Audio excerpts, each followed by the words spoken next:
So I'm going to start recording, and as we also have people on YouTube, it's okay if we start timely, and it's up to you now.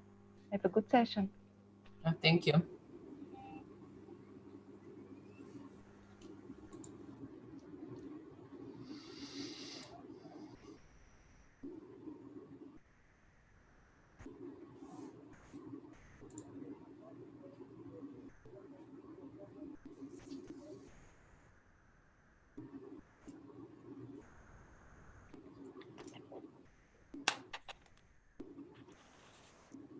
Okay, people are still coming into the room, so I'll give you a minute more, just that we have more attendees.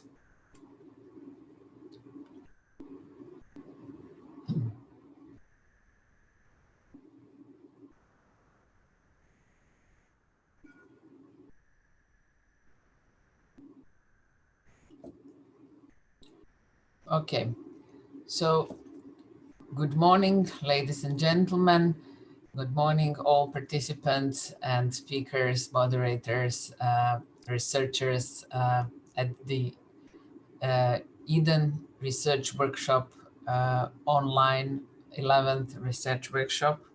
We are having this year in actually Lisbon, Portugal, but online virtually. I want to thank the Universidade Aberta for hosting this event. And it has been 20 years since the first research workshop Eden has organized in Prague. And I would like to say that this is really highly respectable number going for 20 years.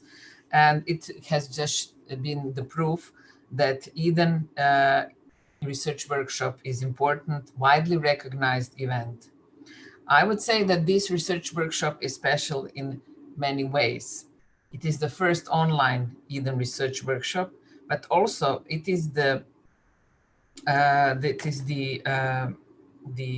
the situation that we have the research workshop in which paper will be presented and reflect the ongoing change we have experienced this year, the pandemic of COVID-19, which have affected all the world and definitely change it on such a large scale that education and training in that way has never been changed before.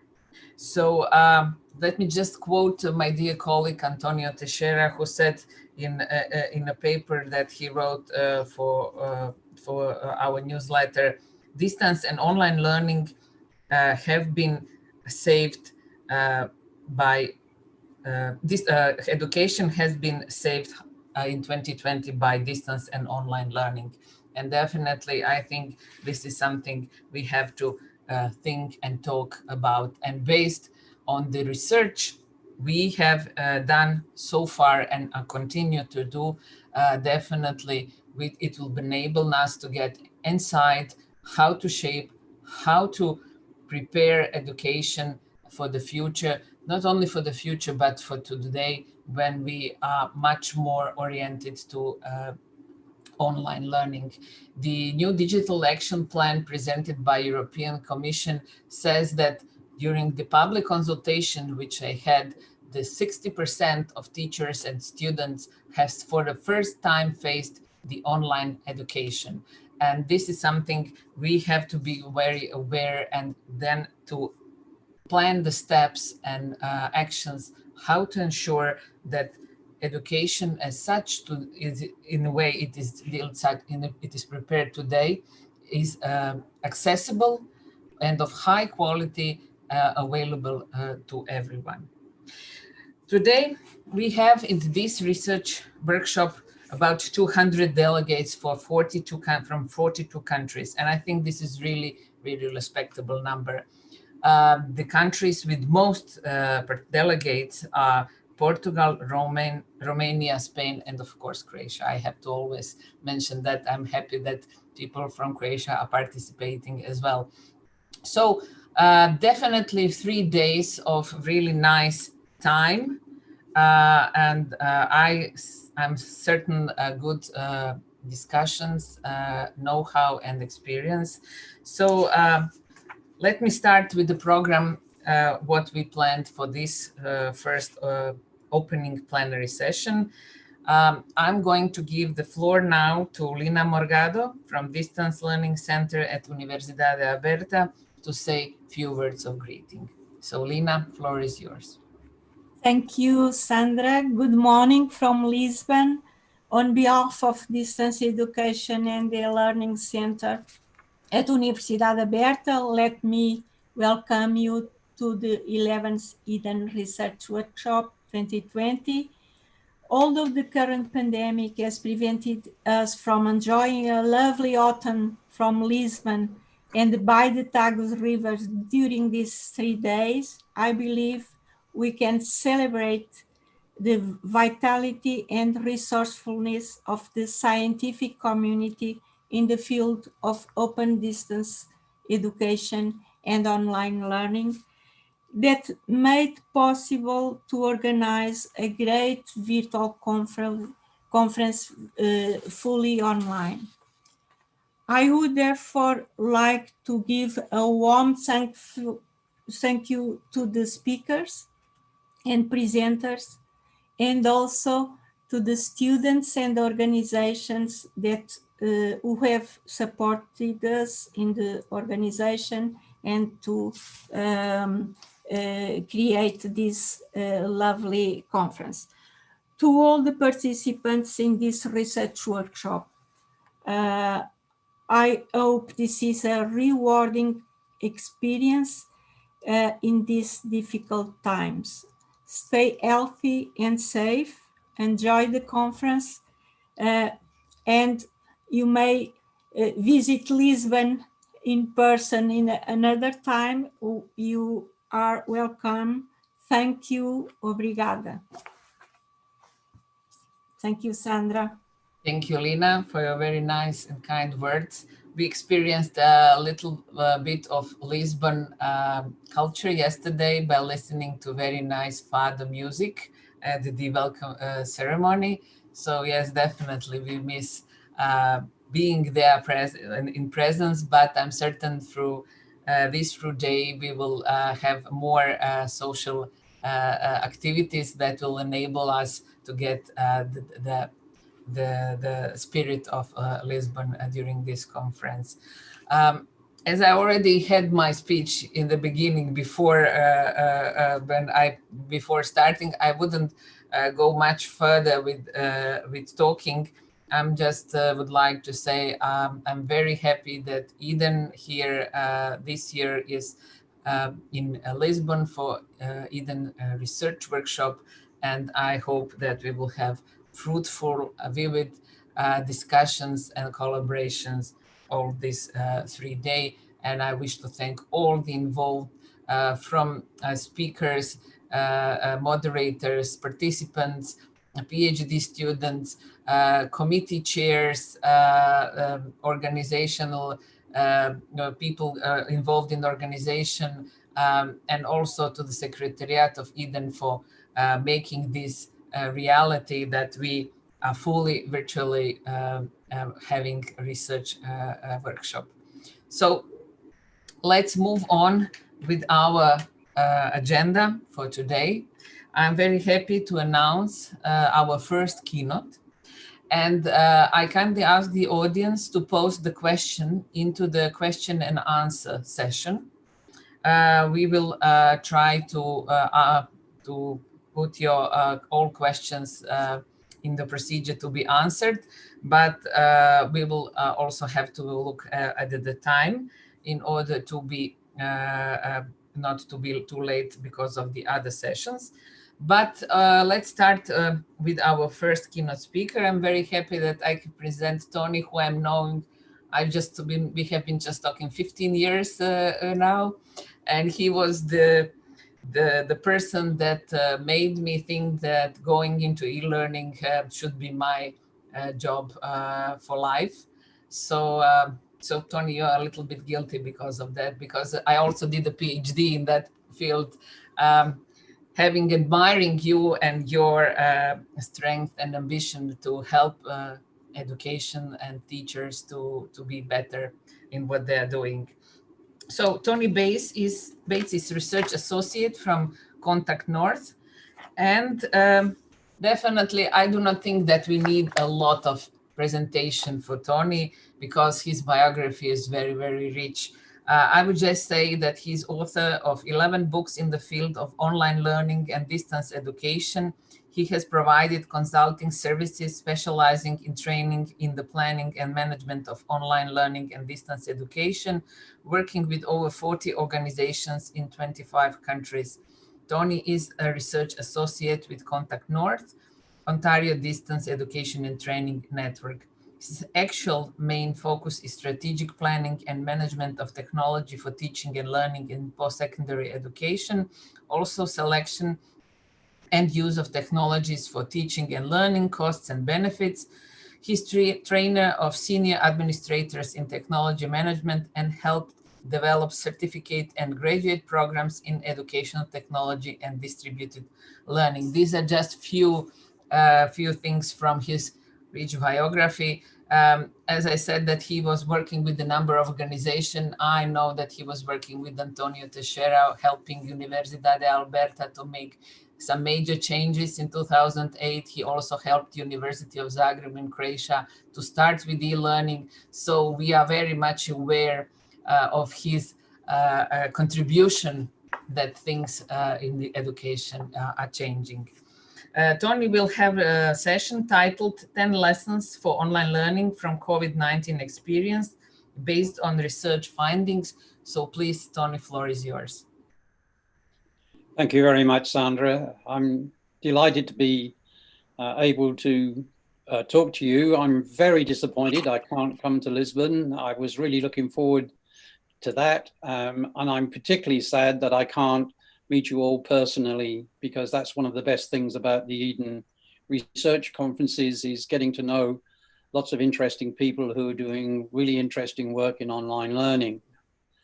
I'm going to be talking about some of the lessons we've learned in this very disturbing times. Before I say anything, I just want to say that I'm absolutely blown away by the way that certainly in Canada and I'm sure in many European countries as well, the universities and colleges have responded magnificently to the challenge. And not everything was perfect by any means, but you know, all our universities in Canada moved online in 2 weeks. All teaching moved online in 2 weeks. Now, that is an amazing accomplishment, irrespective of the quality and so on. Just to have been able to respond in that way is a fantastic thing. And I want you to keep that in mind when I come to some of the lessons we've learned, because I don't want to be critical of any of the instructors who moved online. I think they did a fantastic job. I'm going to switch over to the presentation now. So give me just a few seconds to switch my screen on. Here we go.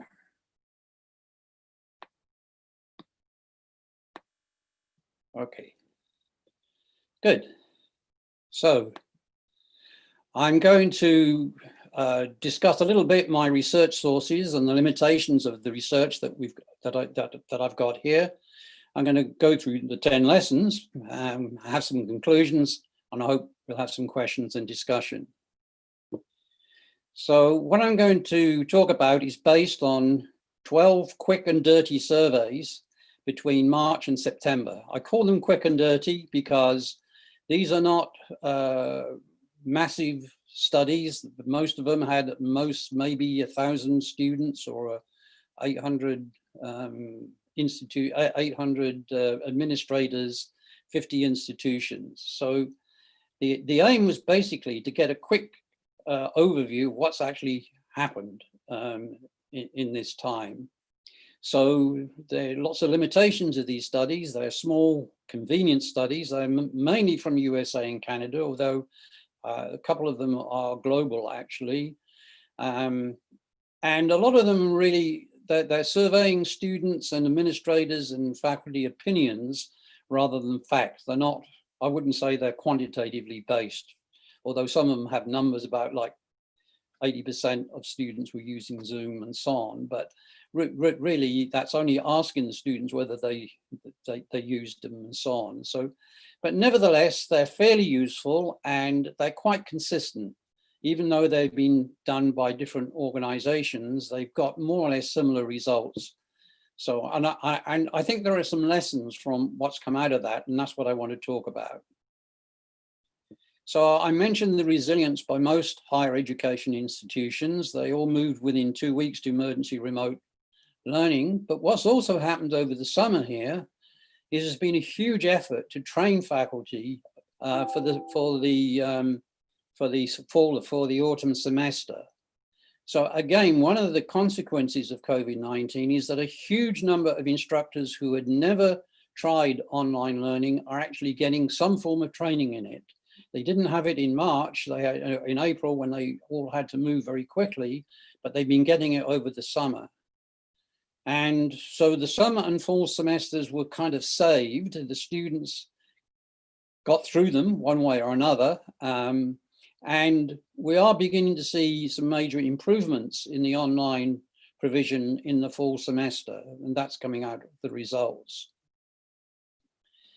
Now, in higher education, it was mainly online lectures in the spring, and best online practices were often ignored. And even where they were known, they could not be implemented in 2 weeks. We all know that normally an online course takes about 3 months to design up front before it's actually offered, which makes it very different from many face-to-face classes. And it just was not possible to do that in the spring. The school sector, though, has struggled a great deal and is still struggling, certainly in Canada. We've had confused policy and messaging from ministries and governments and school boards, very little help for teachers. And I think this has been a big problem. They've been more or less left on their own to manage. And as a result, we've had some poor online pedagogy. We have things like teachers having some students in the class and some students at home, and they both get the same kind of lecturing from the classroom, even for young children. Even some of our school boards, they don't have a learning management system that the schools can use. Whereas in Canada, most universities have a learning management system already in place before COVID-19. So if we're talking about the school system, I think they've still got a lot more problems than we've been having in higher education. So the first lesson, online and blended learning will increase substantially post-COVID-19. Prior to COVID-19, the main reason why we didn't have more online learning was faculty resistance, a lot of barriers. Now, a lot of faculty will have gone online and will have hated it, and some have taken it to like ducks to water and really enjoyed it.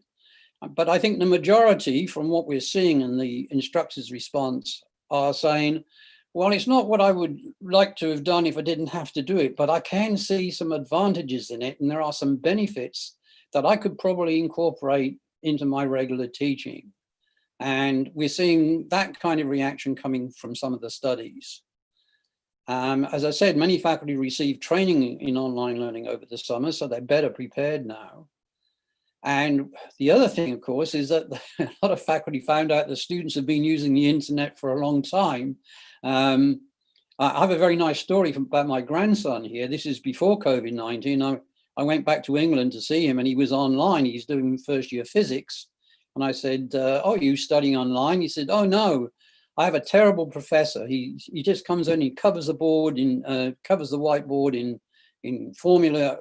We've got a rough idea of the topics, but we can't understand what he's saying.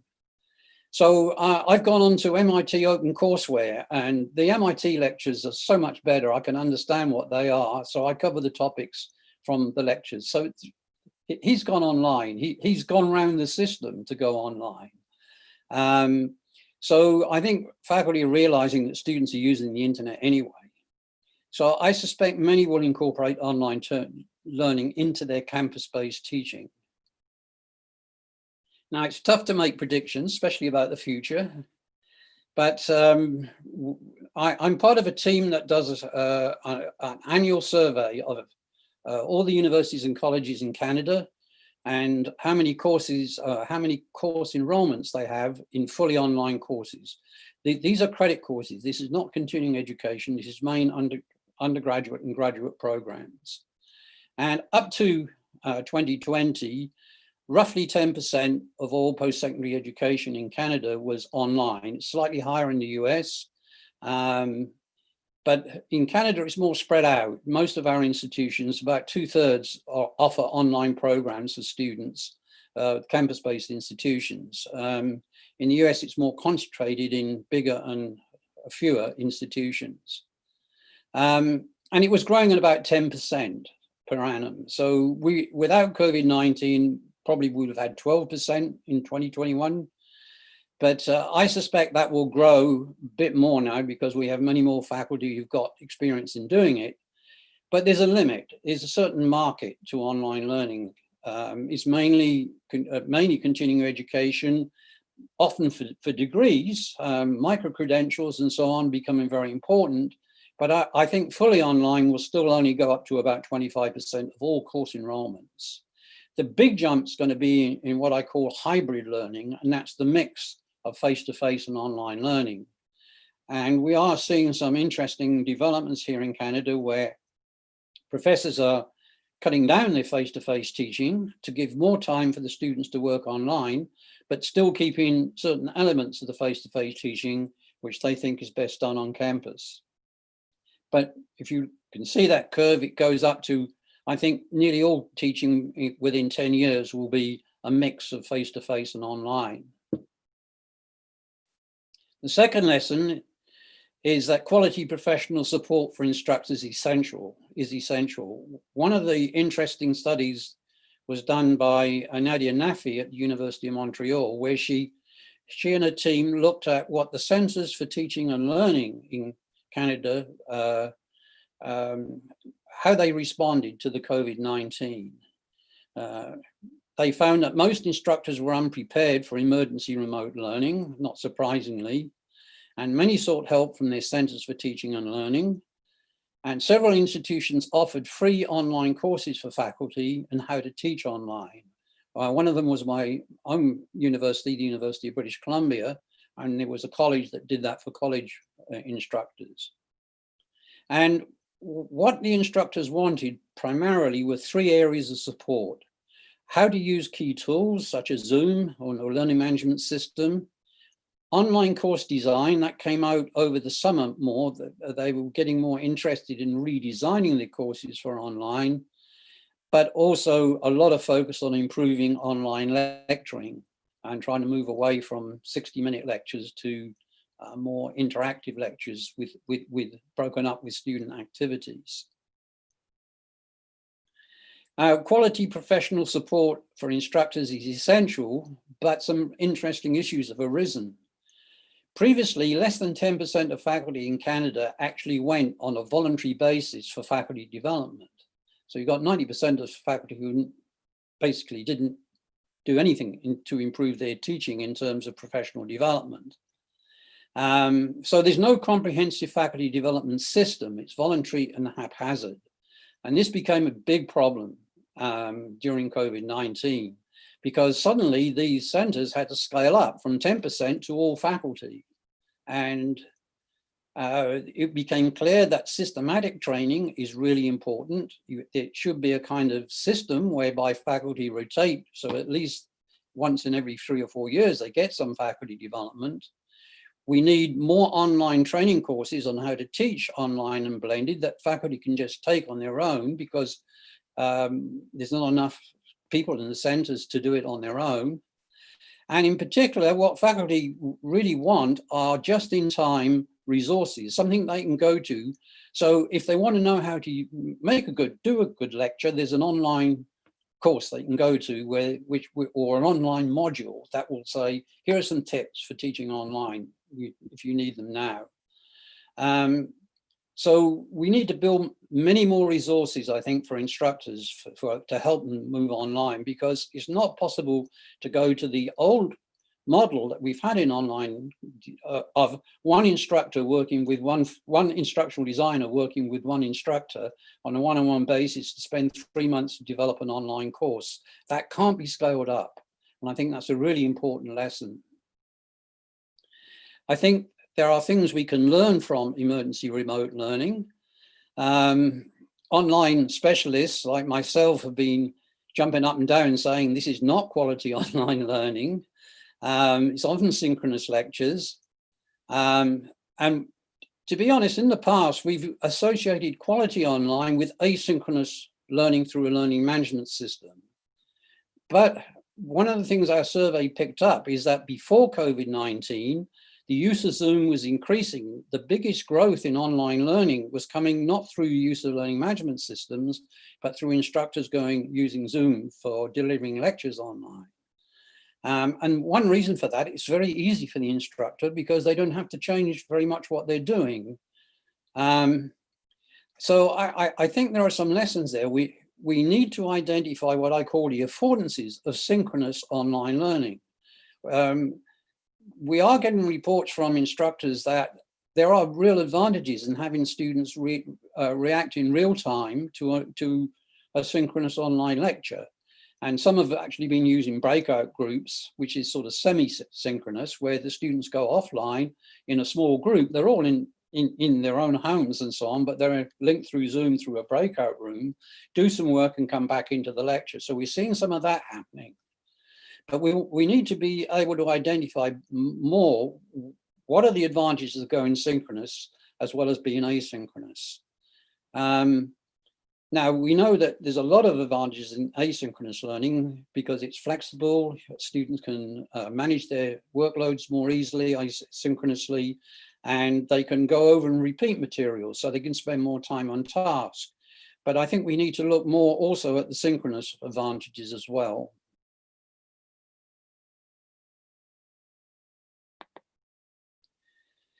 The other thing that came up is we need better assessment methods that fit the kinds of learning that students need in the 21st century.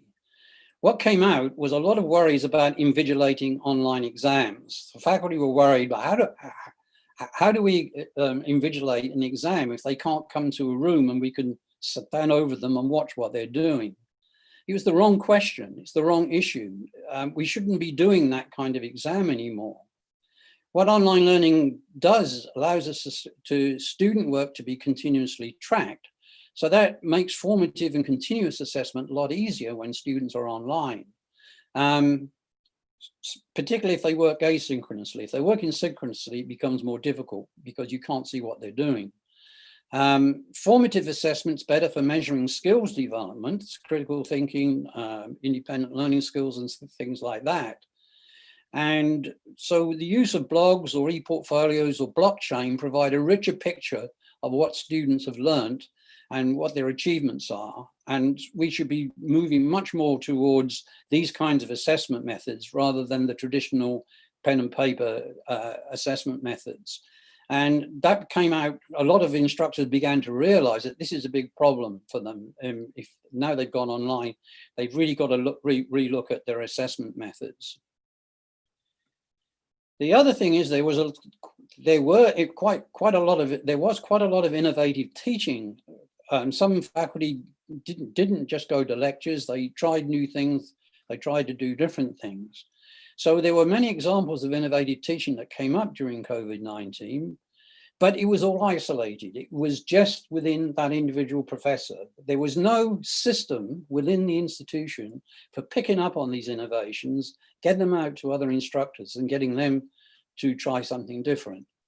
The organization I do a lot of work for, Contact North, they have done 200 pockets of innovation. Basically, I go in and I go through a Center for Teaching and Learning, say, have you got any instructors doing something really interesting? Then I used to go and visit them and see what they were doing and then write it up. And in most cases, it very rarely went beyond the individual instructor. Even though the university would often say, this is a wonderful teacher, he's doing great stuff, So we say, well, why isn't anybody else doing it? And there was no system for bringing these innovations and spreading them wider. So institutions need a strategy for encouraging innovation in teaching. They need rewards, they need to disseminate it, and they need to build it into program planning and so on. And the other thing is that innovation on its own is not necessarily good. I mean, some of the things were, it was different, but it was, I didn't think it was very good. So you have to have some kind of criteria against which to judge an innovation. And that means linking them to key teaching goals in order to assess which innovations to support. And one of the things, of course, that happens is that when you have innovative teaching, they end up trying to do different things, they're trying to achieve different goals than they were in the traditional classroom teaching. And again, you have to have some way of assessing whether those goals are really what we want, such as 21st century skills, and so on. And did they actually achieve those goals? The other thing that came out, lesson 6, is multimedia and OER are underused. It came out time and time again, faculty were using Zoom for lecturing. They weren't using video for many of the things that video is good for. And the emphasis was on content delivery rather than skills development. And here, of course, instructors are doing the hard work. They're choosing what to teach. They're organizing a lecture. They're structuring it. They're making the argument. And the students are relatively passive. So we found few examples of multimedia or open education resources in emergency remote learning. Many faculty didn't know about open education resources even. But there's a problem here too. There's a lack of good quality, easy to use multimedia in enough of it. So it doesn't matter what you're teaching, there's somewhere you could go to find some good examples. That's just not there at the moment. And again, it's nearly all in English. There's very little, even in Canada, in French, for instance. What there is often cheap and text-based. So what we need to do is give students the resources to learn. The students are going online, they're finding stuff online, and we should be actually building our teaching around getting students to go online, do the work and bring it back, rather than us doing the work for them. The 7th one, I think Ellen's going to talk more about this, but online access is a problem for many students. Up to 25% of post-secondary students do not have adequate access to online learning in Canada, and we have one of the best internet systems in the world. These are people living in remote areas, the poor, particularly because they can't afford computers and internet access, and particularly crowded accommodation with multiple users. This came out very clearly during COVID because you would have a father and mother both working at home with kids at home studying at home. So you had 4 devices just straight off. And then of course the internet access is 10 megabits for Zoom to 1 device. If you've got 4 devices, you need 40 megabits into the home if they're all on video streaming at the same time. So we need more use of low bandwidth tools like learning management systems and email. Improved internet coverage now. The Canadian government has 1.7 billion promised over 15 years to get the last 10% of the country covered. We found that is not good enough, not just for education, but for all kinds of other reasons. We need more local technology support centers. So one thing that Contact North does, it deals with very remote regions, and they have local centers that have good internet access and have computers and have people who can help the local community come in and use the internet. And we need to give priority to the poor for on-campus teaching if we're opening it up, but limiting it. And that's what's happening at the moment. We are limiting the number of people coming onto campus and doing quite a lot of remote learning, but that's prioritized by the academic needs of the department, not on the needs of the students who might need internet access on campus. They can get that on campus, but they can't get it at home. The other thing is it's raised some real questions about the learning spaces on campus. Home is not always the best place to learn online for many of our students. And blended learning requires the integration of classroom and online learning. So we need more informal learning spaces on campus, places where students can go and plug in and do some study and then go maybe to a lecture afterwards. Now, we're already trying to get the class sizes down for COVID-19, and we got the flu season coming. And it raises the question, after COVID-19, is it really healthy to lock 200 young people into one room for an hour? You know, should we be trying to look at other ways of teaching rather than this very large lecture classes that we have, certainly in North America? And we've seen some institutions, they were already before COVID-19, developing technology-rich classrooms. Queen's University, I don't know if you can see it in the top right-hand corner, the instructor is in a pod like Captain Kirk in Star Trek. There are desks all around the pod, which students can plug their computers in. Each desk has a screen on the wall. You can have, the lecturer can have all the screens, or each pod can have their own screen. And there are little breakout carrels, study carrels, where individuals can go out and do some work and come back and join the group. And we need to start rethinking the design of our classrooms to take account of the fact that students are doing work at home, they're doing work on campus, all online, and they want to bring that in and show it and demonstrate it and have it discussed in class. And then there are lessons for administrators, of course. It's become very clear that every institution needs an overall digital learning strategy.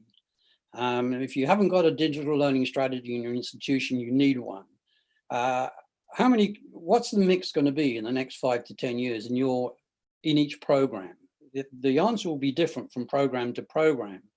How are you going to support your centers for teaching and learning if we're going to move much more to digital learning? How big does that center need to be? And every academic program needs a digital learning strategy. How much of our teaching should be online and how much face-to-face? The other thing that came out of the research over the summer was that advanced planning works. Those institutions that were prepared in May for September, they took a chance. They said, this is what we think is going to be like in September, and did some planning for that. They did better than those who waited until late to do the planning for September. The students' responses were much higher for those institutions that had a plan but were flexible enough to adapt it as time changed than the ones who left it late to do the planning. And certainly centers for teaching and learning need to be strengthened and fully supported by the institution. And as I said, is this the end of the large lecture class? It should be. And lastly, as researchers always say, we need more data and we need more research. Radical changes are taking place, or maybe not, we don't know. We may know it's happening here, but is it happening over there? We hear stories and anecdotes. What proportion of the teaching is fully online after COVID-19? Will it have gone up? What types of blended learning are being implemented? There's all kinds of different designs for blended learning. What are institutional plans for digital learning? What's worked and what hasn't?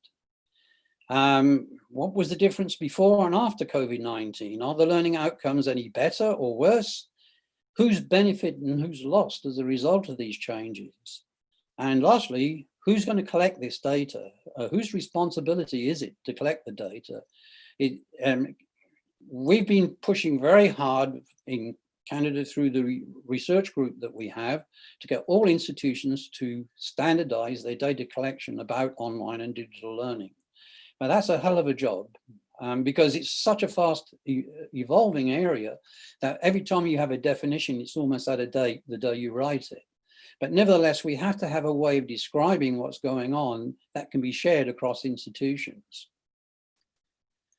And yes, we also need qualitative research studies and case studies, but we really need national and statewide information so we can learn from each other and see the big picture. This is an unprecedented opportunity to improve the quality of teaching and learning, by building on changes occurring as a result of COVID-19. So the new normal should be stronger and better. Thank you very much. And I'll leave you some questions if you haven't got any yourself. Thank you, Tony, for a really inspiring presentation. Definitely music for my ears. Number of things that you have said are true. There's always but we should work on that, and sometimes it's why we are not working in that direction. I'm opening the floor for the questions from participants. They're shy now in the morning, but maybe you were saying that there was it the major change or not, in a way that if teacher took to Zoom, basically doing face-to-face teaching online, and in that way there were not some major changes. Nevertheless, they did use some technologies because they didn't use any technologies before.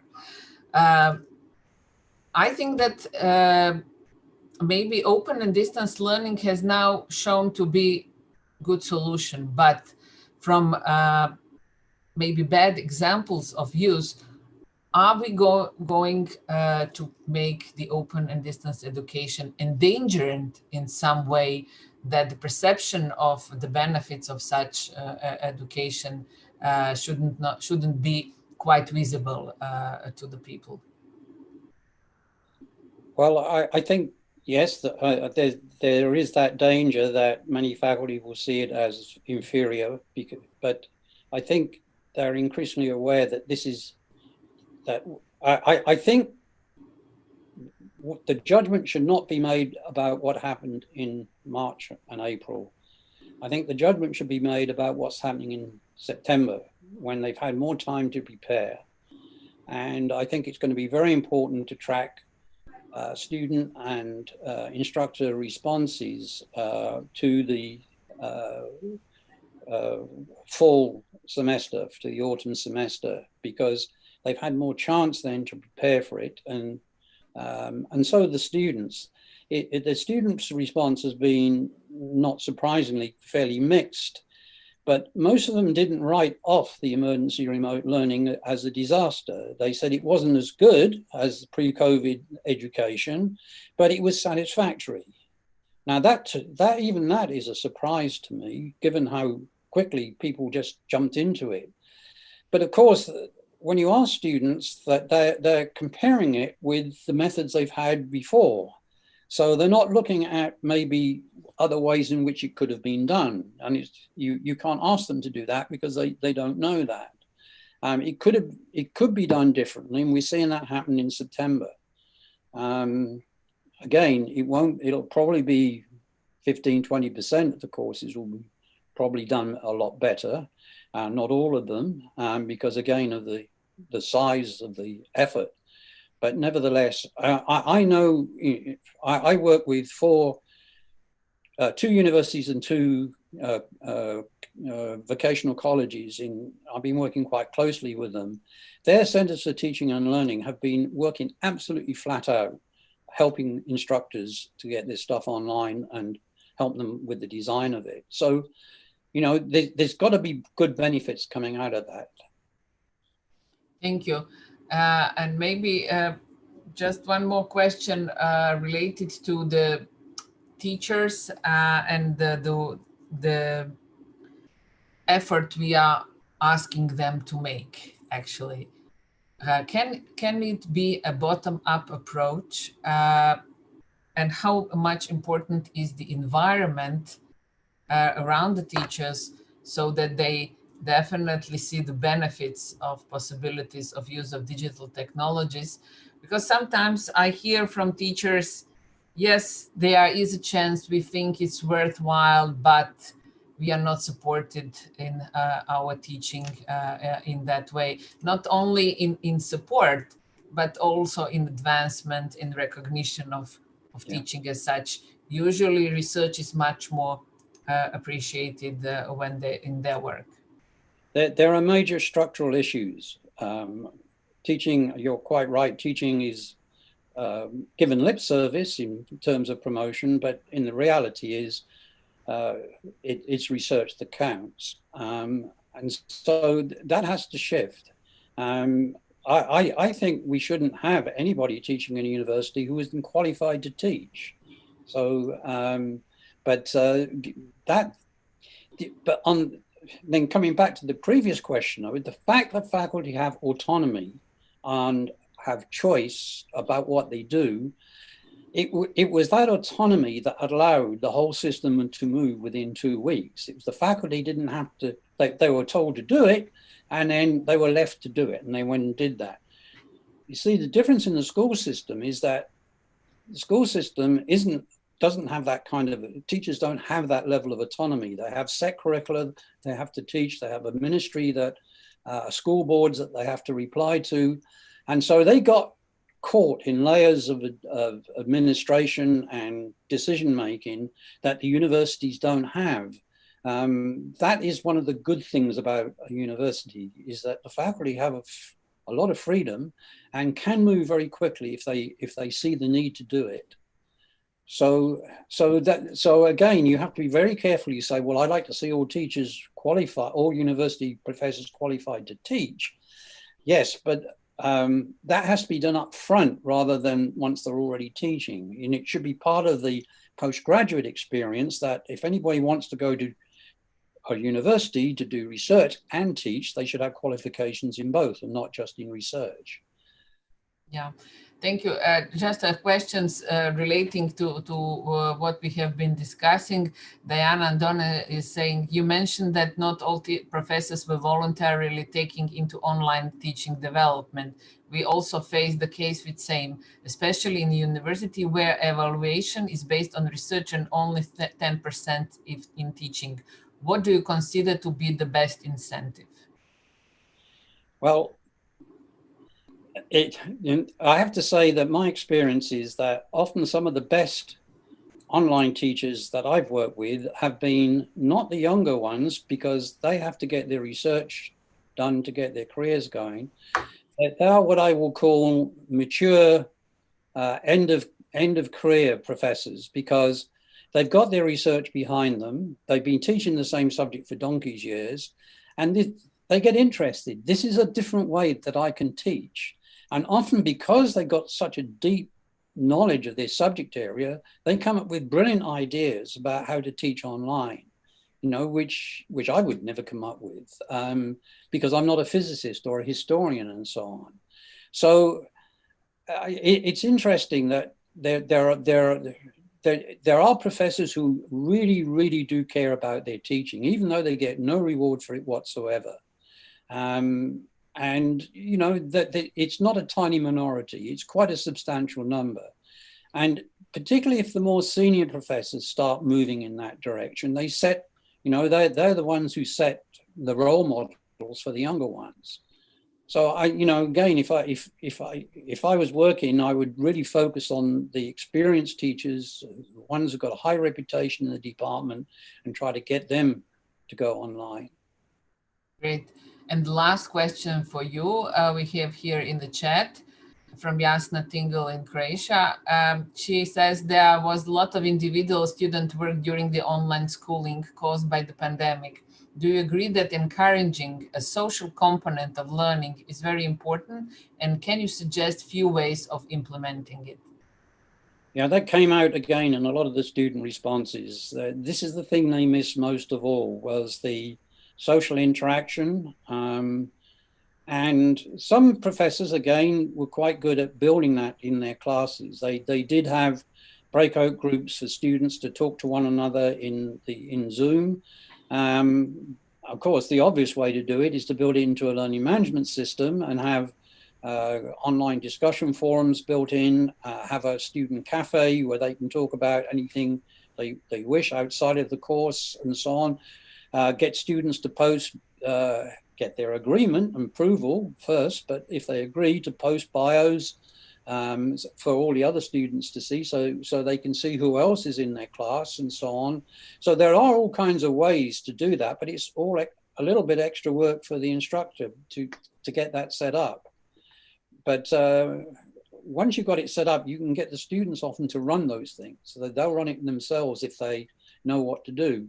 We've had examples at UBC before COVID-19 of students setting up a public wiki, because they were discussing Latin American studies and they felt that they weren't getting any input from Latin America. So they put these wiki up, completely public, didn't advertise it. Within 2 or 3 weeks, they had professors from Argentina and Uruguay coming in and saying, you're wrong in these discussions. That's not why we nationalized the oil company. This is the reason. And so there are lots of ways you can do this, but it's extra work for the instructor. Thank you, Tony. We have to move on with the program. We have questions in the Q&A chat, which are very nice, and it will be good if you could continue discussing them. But let's move on. Thank you for your wonderful presentation. We'll give you now the chance to go to the bed finally today.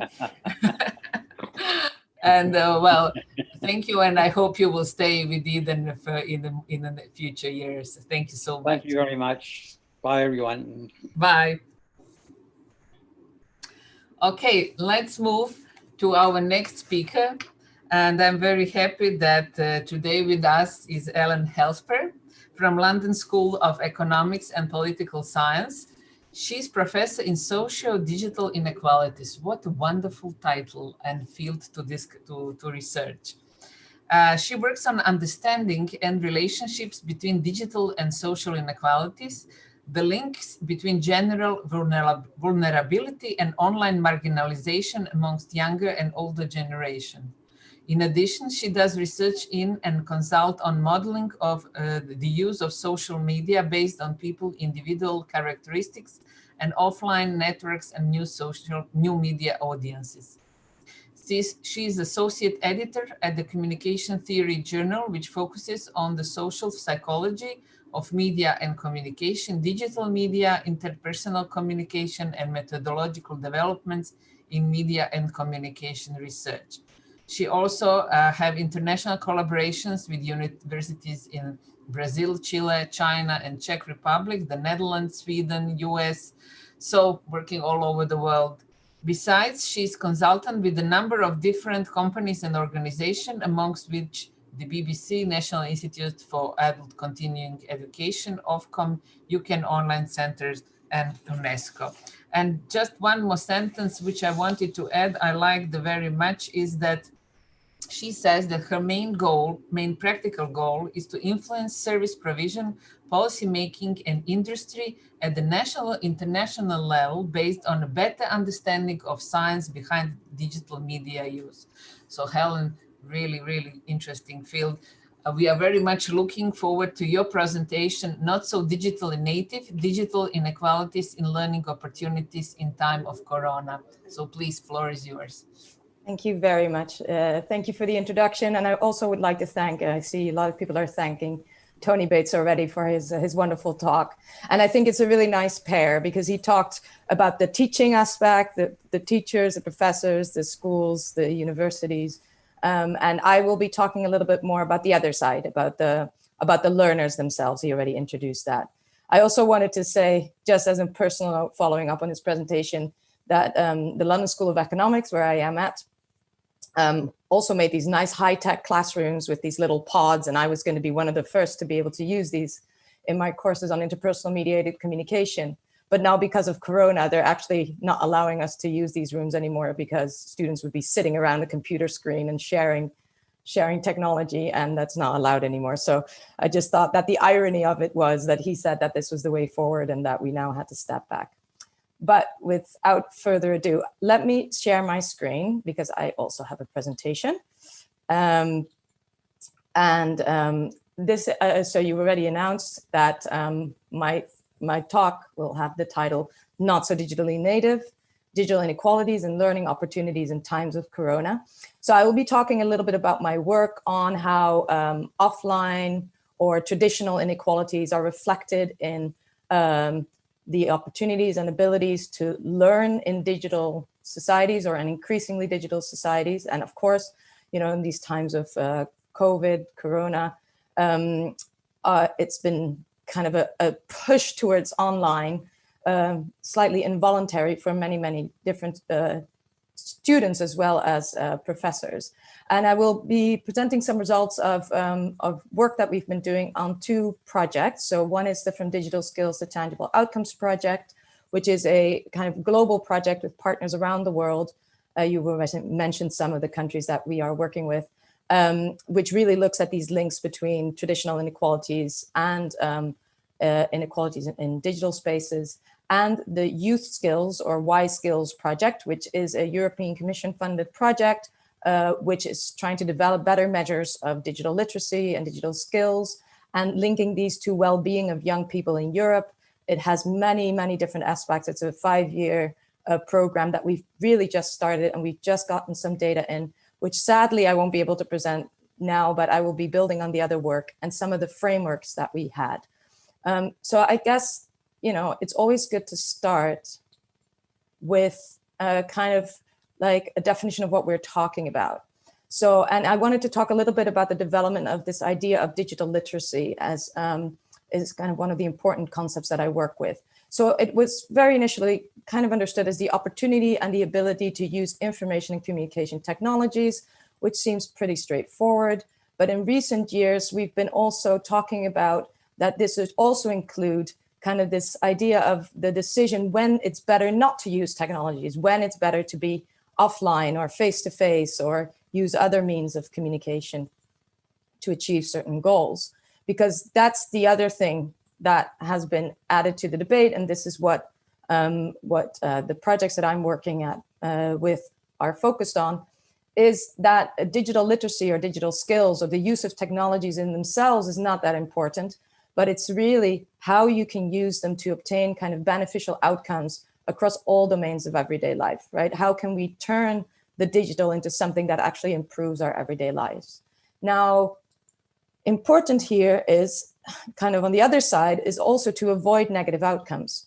And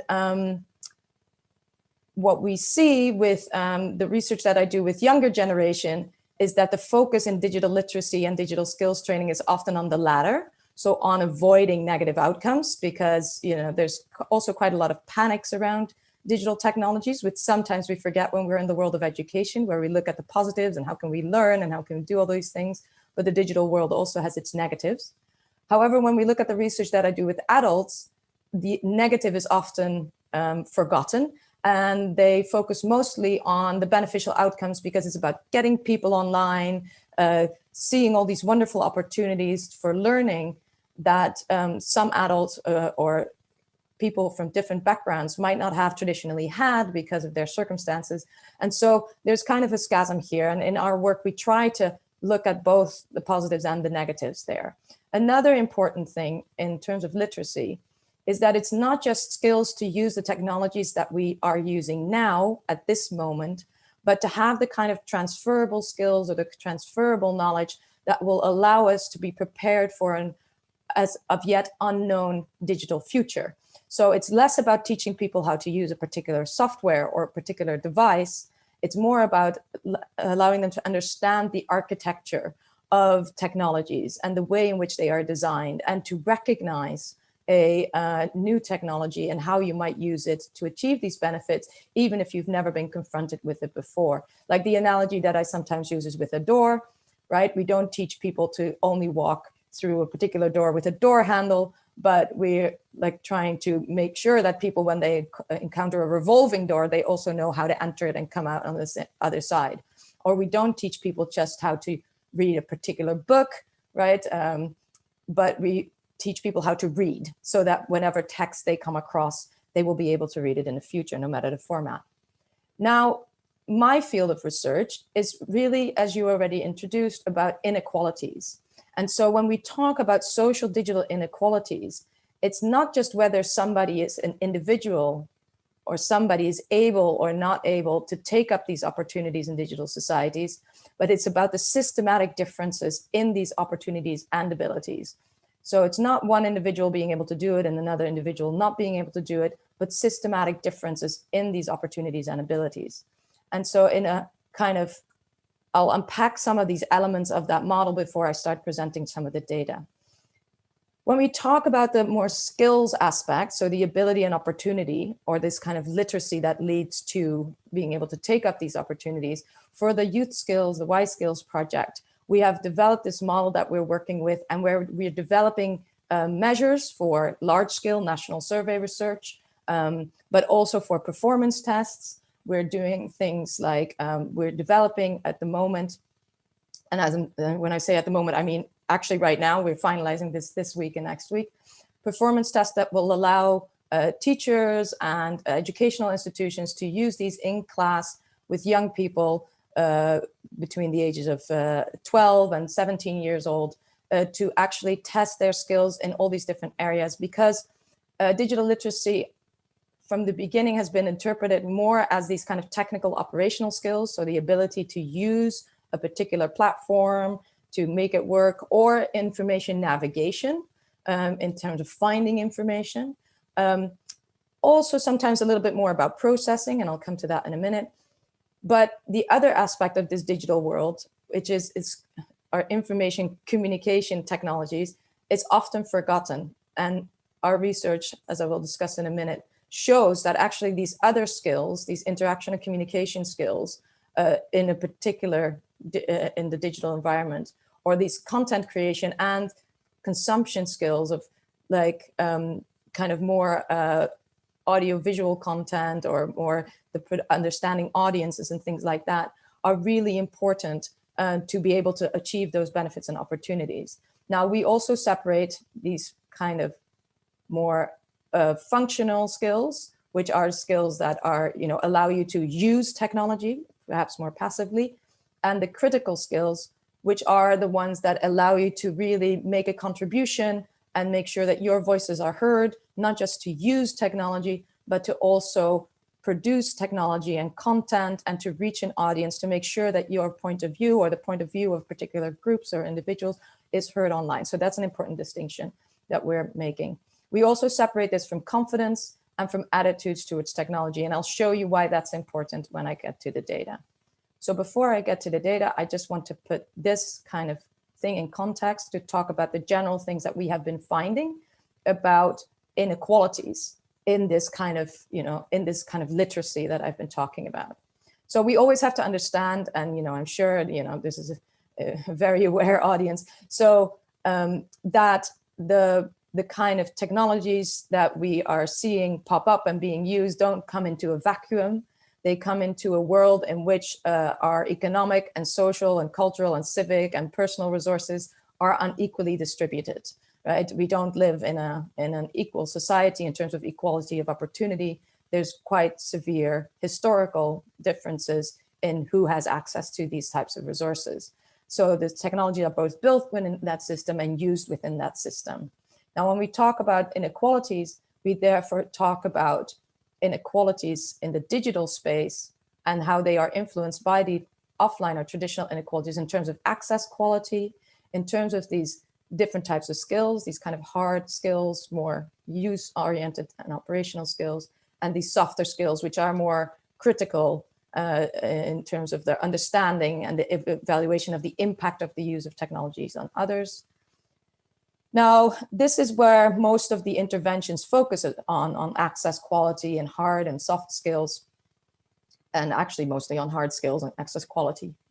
But what we are interested in when we talk about digital inequalities is how this translates into a differential engagement with the technology. And we look at engagement across a variety of domains, like economic types of uses or educational types of uses, things for personal development or entertainment and leisure, social interaction, cultural engagement in terms of getting a feeling of belonging to society. So we are really interested in how this translates. And what we see is that in this case, the softer skills are the most important in terms of kind of translating access into a wide variety of types of engagement.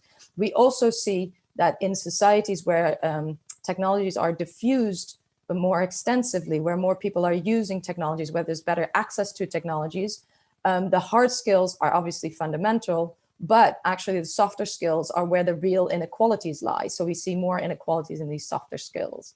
Now, and then because of what I said at the beginning, what we're really interested in, what the most important thing is how these things translate into outcomes in everyday life, real tangible benefits for, in this case of this, the topic of this conference, in learning, for example, how does all these things translate into getting formal degrees or training, informal learning, and kind of self-development in terms of our well-being, learning about what we like and what we can do to make ourselves live happier, healthier lives, and also in terms of participation in wider society. These are the kinds of learning outcomes that we might have looked at. Now, with all of these, what we see is that while it is a path, from where offline resources are related to differences in access and in skills, which then lead to differences in or inequalities in engagement and inequalities in outcomes, what we've also started to realize that some of these inequalities in engagement continue to persist even when there's equal levels of skills, and that even with the same level of use and the same types of skills, we still see inequalities in the outcomes of the learning. And that, we say, has something to do with the kinds of content and the kinds of services and the ways in which some of these technologies are designed, means that some people are able to get more out of this similar use than others. So this was all the theory. And I think, it's always good to see that illustrated by some of the kind of facts of this digital world that we live in. And of course, there is still the perception that when we talk about this, we've talked a lot about teachers and professors and institutions and adults not knowing what to do and needing upskilling, but there's still an underlying assumption that most young people are very comfortable with technology. Yeah, that they all grow up as digital natives in these digital ecologies. And even though evidence shows again and again that this is actually not the case for many people. So the research that I will be presenting, I've on purpose used the data from the Netherlands and from the UK, because these are countries where actually technologies are quite widely diffused and where we should just assume, or it's often assumed, that there's quite a equality of opportunity in terms of access, that access is not the problem.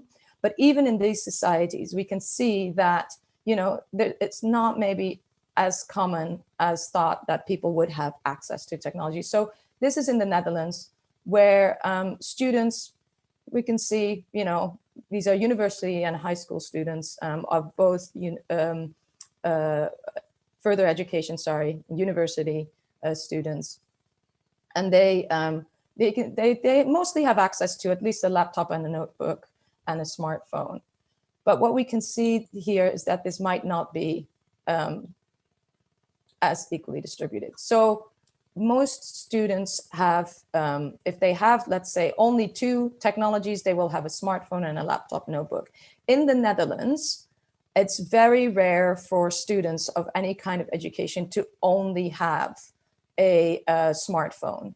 However, in the research that we've done in the UK, we see that there's still quite a lot of students that have about 50% of students in more vulnerable groups that only have access to a smartphone. And I think many teachers will have realized that even if students have access to a smartphone or laptop or a notebook, especially when we were still teaching in the classroom, they often only try to do stuff on their smartphone. So we need to take into account what kinds of platform they're using. I'll just show you this graph, which is, these numbers say how many devices they have. And you can see that the desktop computer, which is kind of often a more powerful computer, is not as present in many homes, even if they have 5 devices. Another thing that's often assumed is that there is like tablets, which have been given away to many young people, are prevalent, which is not the case. Smart TVs are a tool that is not often used in teaching, but we need to think about that as a platform as well, through which we can reach many young people. Now, then we talk about inequalities, and we could see here that university students actually have less access to fewer devices, but if we see what they have, they often have the kind of devices that professors or teachers also have. So there's a slight difference here. What is more interesting in terms of inequalities is that as we look at income, which is the next kind of the 3 bars in blue right here, is that we can see some inequalities emerging, where those in the lowest 15% of the income scale have access to fewer devices. And those tend to be, the fewer devices tend to be mostly smartphone and maybe an older laptop. And between men and women, and this is something that often comes as a surprise, that women have fewer access to fewer devices than men, because men tend to be connected across, or male students tend to be connected across a number of devices, while women tend to have fewer devices. But overall, we actually don't see in these countries with high levels of diffusion that much inequality in terms of the quality of access, except for when we start looking at some of the populations that are really vulnerable amongst high school students. So this is also something that we've seen in the UK in the research that we did with young people who are not in education, employment, or training, and these are considered to be some of the most vulnerable or marginalized young people in the UK. So we did a study a few years ago now, and we've repeated some of this work now recently, and we're finding similar patterns to this, is that, that in this group, as already mentioned, young people who are not in education, employment, or training, or those who have received free school meals throughout their school years, which is an indicator of poverty in the UK, there it's still about 15% to 20% of those young people don't have access to anything but a smartphone. And in that population, there's also about 30% of young people who have access to a phone that's not smart. So a phone that's can only send text messages and things like that. So there is still, especially when we start looking at the most vulnerable or marginal groups in society, there are also still access issues. But I wanted to move on now to the thing that is really the main concept of the digital native, or underlies this kind of myth of the digital native, is that all young people are highly skilled because we see them use technologies all the time, right? So we kind of have here this the kind of the levels, the skills that we measure in this From Digital Skills to Tangible Outcomes project, and as you can see, there's about half of the skills domains that we were talking about. Young people do not have these at a high level. That means that they struggle to be able to do things, sometimes even as simple as knowing how to find information that is just news or produced in a certain year, or to find out the trustworthiness of information. And then we can see with the skills that they do have at a high level, most of these have to do with social and communication skills. So about interaction, knowing how to block people that are being nasty, or how to adjust your behavior depending on who you're talking to. The social communicative skills are quite high, and we're finding this consistently. But in terms of being able to create content, to produce content actively that is seen by other people, that is respectful of other people's, or that can influence other people's opinions, that's still very, very low. Like of all the skills, it's less than a quarter of the skills that young people on average have at a high level. Information seeking, which is something that we are now also looking at in the performance test. We have been surprised in our performance test how many young people have not been taught and do not know how to use search engines, like in a way that will get them at the right kind of information. So we're often worried about them not being able to find whether information is trustworthy or not, but young people in general just lack even the functional skills in information seeking, is what we're finding more and more. So there is just over a quarter of the skills that they have at a high level. Now, of course, in my area of research, it's important to think about not just how this is distributed in the general population, but also how this is different in these inequalities that there are. So there is like the male inequalities, or the gender inequalities, sorry. And this is, I wanted to show you this because this is a difference between confidence and skill that I talked about earlier, yeah? So we can see that in terms of confidence, young women, yeah, in the general population, have less confidence than men in their ability to use technologies. When we look at minority and minority ethnic groups, minority and majority ethnic group, white in this case in the UK, we can see that ethnic minority students actually have quite high levels of confidence in their use of technology. Now the free school meals thing, as I already said, this is an indicator of poverty. Here we get starting to see big gaps where young people who have grown up in situations of poverty lack confidence in their ability to use technology. Confidence is really important, yeah, in terms of driving technology and in terms of your belief in that you can learn more. So it's a driver of engagement that's really important. Now, the really interesting thing that happens is the next thing, is that when we actually look at skills, these don't always correspond to confidence. So while young men tend to think that they are better at using technologies, when we test actual skills, we see that women are actually often better at using these technologies than men. We see the opposite happen when we look at minority majority groups, yeah? We see that when we test actual skills, ethnic minorities come out with fewer skills.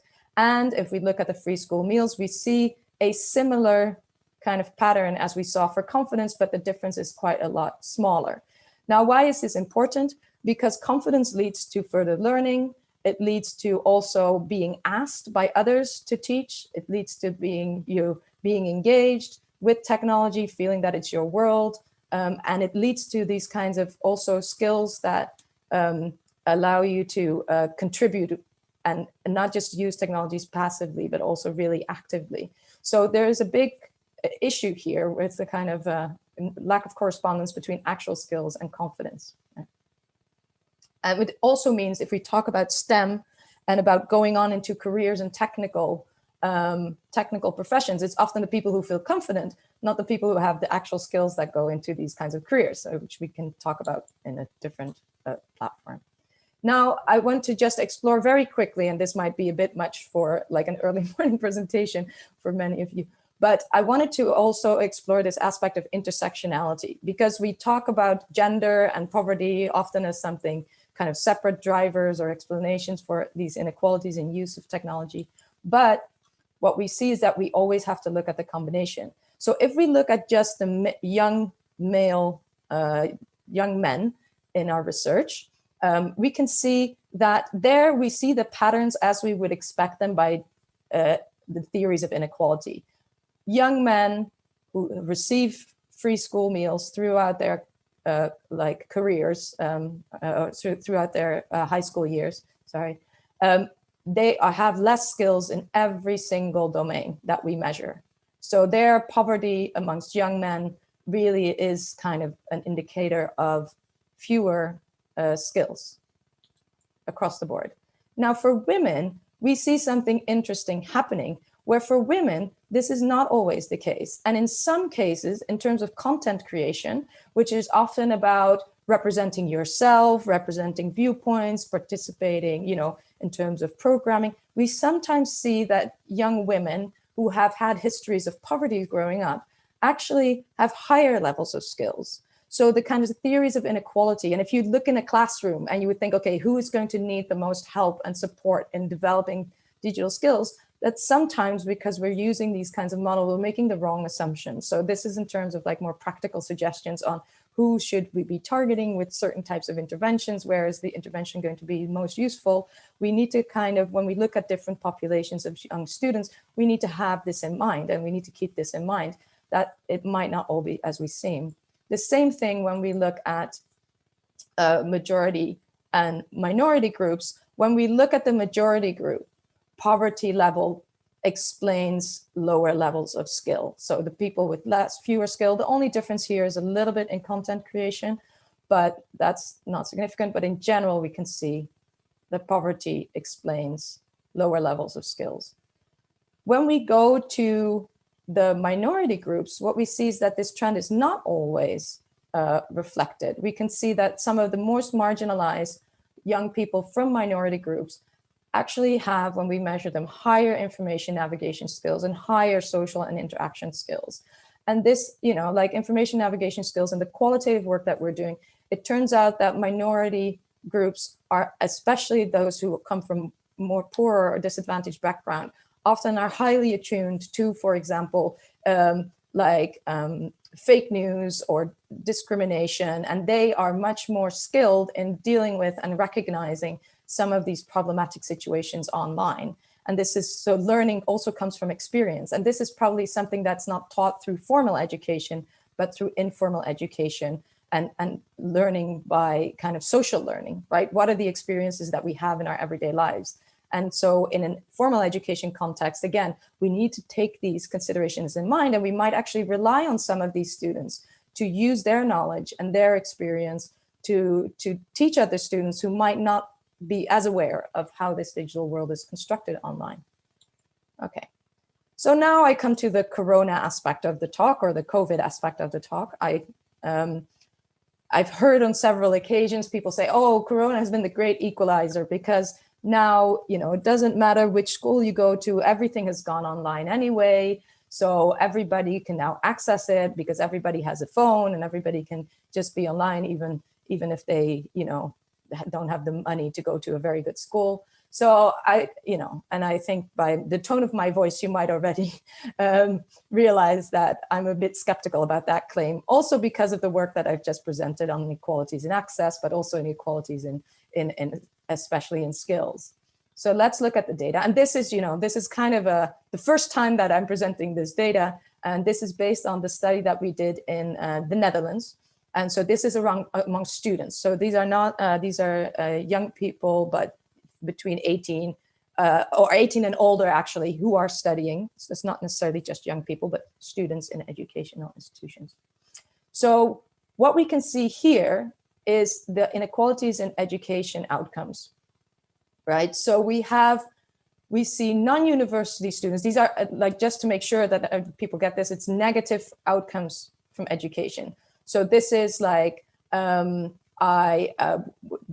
tried to go online to find information, to get a course, but I couldn't find it, or I was not successful in participating in homework or things like that, right? Or I learned something that turned out not to be true. So this is a broad spectrum of kind of education and learning outcomes. Now, what we see is that university students have had many fewer negative formal education outcomes. So these are participation in the classroom, like getting a degree, participating in homework, contributing your own studies to this kind of, to a formal educational environment. So we can see that the experience, as related to what Tony Bates was saying, is that actually these negative outcomes have been many fewer for the university students than for non-university students. We can see the same thing for low quality of formal education outcomes. So this is when people have been taken a course, but actually they considered it quite useless, or they considered it a very low quality, or they were able to find information to help them with their homework, but it turned out to not be true, or they weren't satisfied with the quality of the information that was online, right? So we can see the same thing happening, that university students, when they do the same thing, so when they undertake the same activities in the digital space, have fewer negative outcomes. We see this pattern occur for both income distributions and, shockingly, also for gender inequalities in a country like the Netherlands, where supposedly gender inequalities are not very large. Okay, so I am going to finish with, let me go with the inequalities and outcomes in terms of Positive outcomes, and this is specifically related to Corona. So what we can see here is that personal outcomes, so this is not learning about Corona or not learning about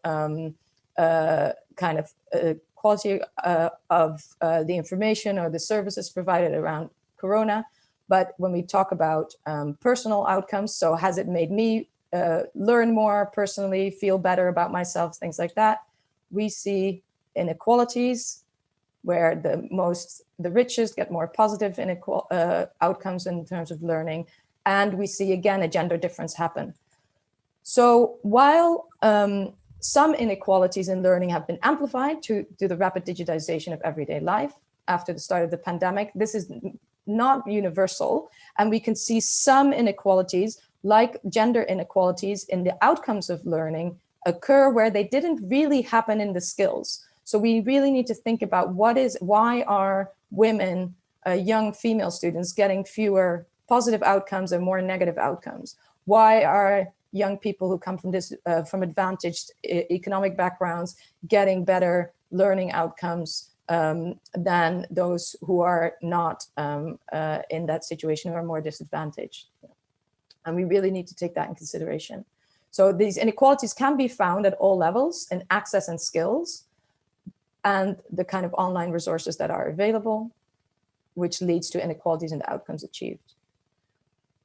So what we need to do, because a lot of the interventions have been focused on providing access, tablets, laptops, so that young people can use these autonomous.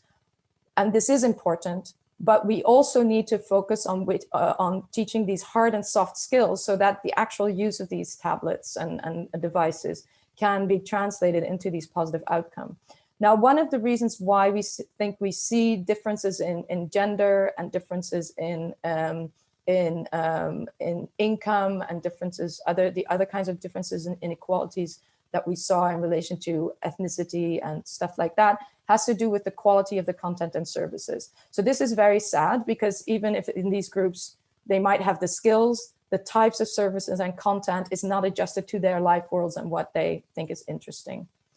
And this is kind of a, maybe relatively bland, but still very important point that I want to finish is, like, this cannot be solved in one single way, right? It can't be said this is something that schools need to do, or something that parents need to do, or something that technology developers need to do. But it really requires this multi-stakeholder approach, because it's about the design of technology, it's about the teaching of skills, which happens informally at home and in many different public settings and at schools. But it's also about the kind of thinking about the kinds of contents and the world that we live in, right? When we talk about national policy, when we talk about the provision of services, this involves both the commercial and the third sector, and we need to be aware of these things. And I will finish here.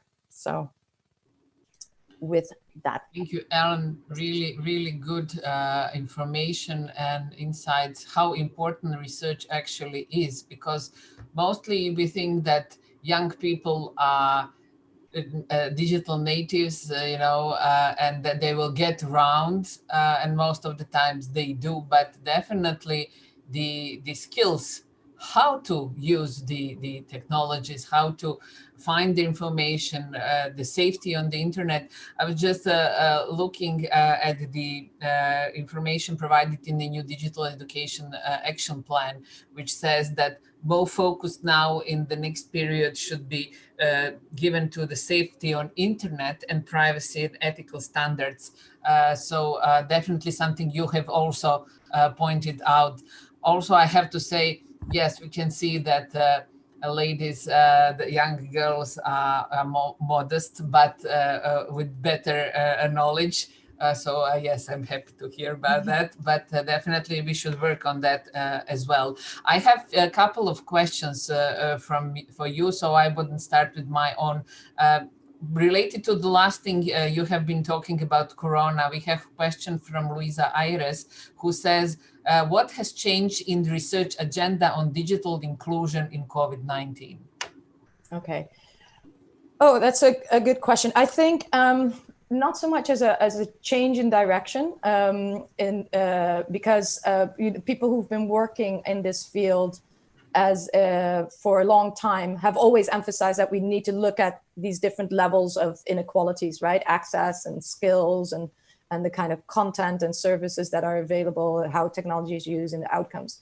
But I can see a shift because I think it's been an eye-opener, this COVID, for many teachers and for policymakers, where they all of a sudden realized that, that even with the provision of access and tablets, or even when young people were logging into this kind of distance learning kind of platforms, they realized that there were huge differences in the ability to take up those opportunities through those platforms. And it was often very visual and visceral, because all of a sudden you saw that the young student who comes into the classroom and sits in the exact same environment in the classroom, in a chair, maybe behind a desk or whatever the format is, you come into their personal spaces at home. And we're realizing that some young people have to sit in the bathroom because that's the only space at home where they can actually learn. Or that you can see that there's a lot of noise and a lot of distraction in the background, right? Or you can see them struggle when even with platforms like Zoom, which are not as intuitive as many people might have thought, we actually can visually see them struggling with this technology and learning in that environment for various reasons. So I think it's been an eye-opener. And all of a sudden on the agenda, people have really started to realize, like, oh my God, the learning circumstances outside the classroom are so incredibly different and provide such a platform of these inequalities that can only lead to differential outcomes. And we know, like in the estimate is that that only 20% in the height of the corona for high school students of marginal background, only 20% managed to stay in class with the teachers. That means 80% of young people, the young people that I was talking about, who are like marginalized or vulnerable, 80% of those young people did not have education for about 3 or 4 months. Yeah. And this was not because they didn't have access. This was because they weren't able to use these technologies in that way, have the support at home. So this is a real concern. So I think that's what shifted, that really now people have started to realize, okay, this is not just about access. This is also not just about technical skills, but it's really about how is content provided? How can we make sure that it is appropriate for the people within their circumstances and reflects their life worlds? And I think that's been the shocker for many people. And that's kind of pushed an agenda also to really look at learning outcomes and different types of skills that are needed. Yeah. Yeah, definitely things that we have to be very aware at the moment. I had for example, during the spring, I had a question from a parent who said, I have 2 students at home and 1 computer. Mm-hmm. And if one student goes to computer with his electronic identity and account, other cannot use it because he has a different account. So there was question, they didn't know how to use one computer for 2 students. Yeah. This is the exactly what you're saying. They have access to technology, but how to use it? This is a practical thing. Yeah. And often we do not perceive such problems that maybe the environment where they're shifting when the COVID started is not so good as it was before. Because, for example, students went to dormitories where they have good internet. Now, when they went back to home, this was the small villages where they didn't have internet at all, for example. So suddenly, it was a big shift for yeah, and I would also say this is something that I didn't talk that much about in the presentation. But one of the really important things in terms of motivating people and helping people to use technology is the social support or the kind of network that they have around them in their immediate environment. So if in the case of, for example, a student who might come from a more disadvantaged background or come from a more rural area, it's not just the connectivity, but it's like the parents saying, like, I don't know what to do. And if you don't have the kinds of networks around you where people could help you out and explain it immediately, because that's another aspect of a dorm. A dorm is not just the connection speed or the quality of the equipment. It's also that next door, there might be a student who is studying computer science, or there's a tech support that is right there for when you need it. And these are the kinds of things that we see. And people then just give up, especially if you're not that confident and something happens, you think, oh, it's me, I can't do it. And technology is just not for me. I'll just go and sit, you know, and do something. And the last question from you, we have from Di Griffiths from UK. Here, she says, or he, I'm sorry, social confidence is often seems to be related to social class and the cultural barriers that are used to enforce social class and exclude the disadvantaged. Is this a driver of differences in confidence with technology? Yeah. Are there differences between countries with different types and influence of class structure? I am so glad that that question was asked, because this is exactly, you know, this is exactly what we see, that often confidence is very strongly related to class differences, inequalities. Like class is one type of inequality, but there's many other inequalities. And these types of inequalities differ in different countries. So we see these patterns happen depending on which country you are in, which cultural context you are in, how these inequalities and confidence in particular are unequally distributed depends on which kinds of power dynamics take place in that society. Now, we often also see that reflected in actual skills levels, especially in these more hard technical skills, which are considered really the digital skills in many contexts, but not in the more like skills that are made for people to position themselves. But because of all these other processes that go on, often the young people who do have these skills and who really have something to contribute, they don't feel like they can because they're not being heard.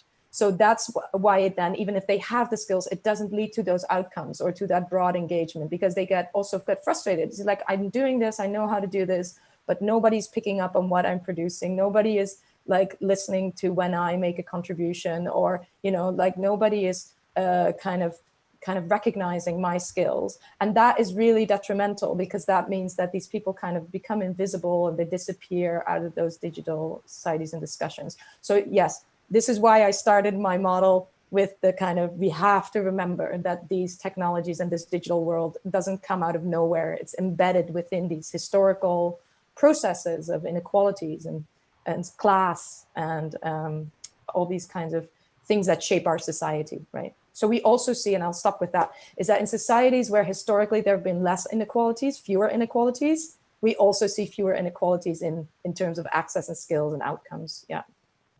Thank you so much, Ellen. Wonderful presentation. Really brought you, give us the better insight what we have to think about when we provide education for younger generation. There's a few questions in question and answer. If you have time, you can type the answers there. So thank you. Now we are moving to our last presentation. Our last speaker is Professor Antonio Sampaio de Nova. He is a Portuguese ambassador to UNESCO, former rector of the University of Lisbon in Portugal. He holds a PhD in educational sciences from the University of Geneva, Switzerland, and in modern and contemporary history from the University of Paris for Sorbonne. He is visiting professor at several international universities from Oxford to New York and Brazil. Between 2006 and 2013, he was rector of the University of Lisbon, leading the process of merging the University of Lisbon and the Technical University of Lisbon. His career at UNESCO starts in 2014 by an international mission of UNESCO to Brazilian government. 2 years later, he is independent candidate in the presidential elections, having obtained the quota of the votes. As of 2018, he is permanent representative of Portugal to UNESCO.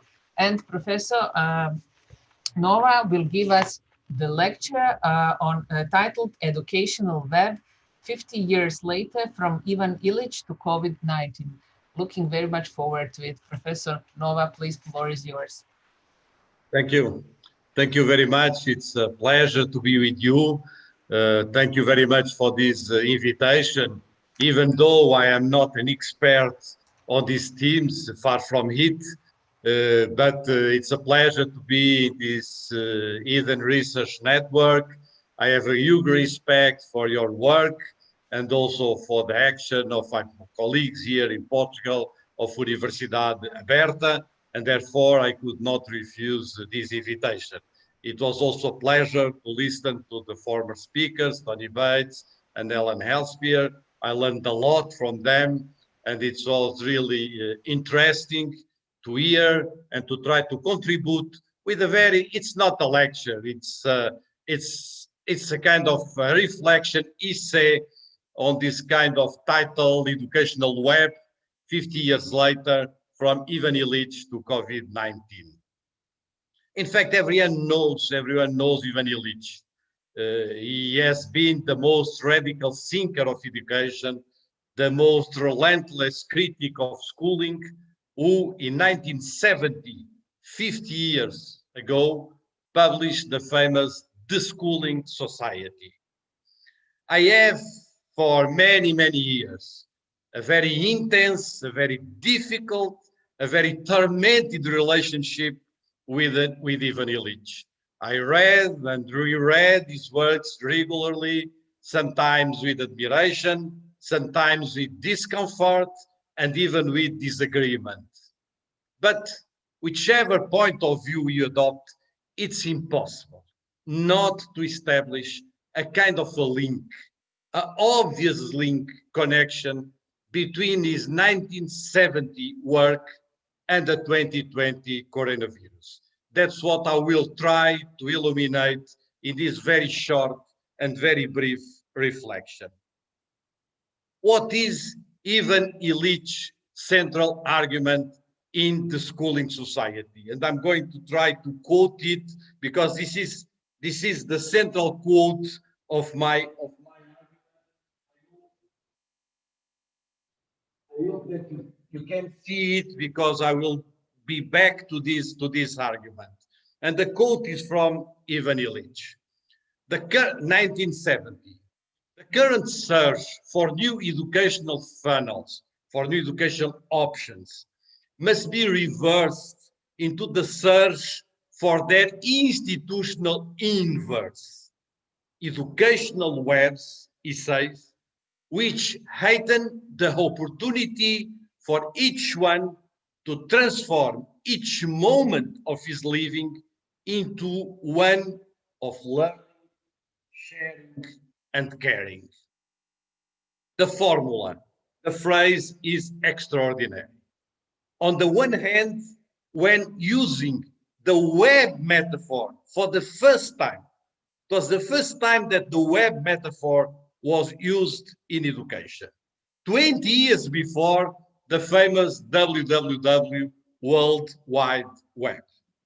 Even Illich hesitates to use this term and dares to justify himself.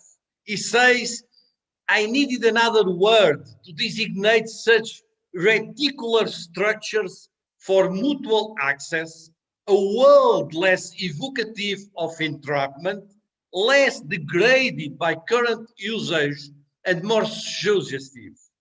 Not having found such a term, I will try to redeem the one which is available, using it as synonym of educational web.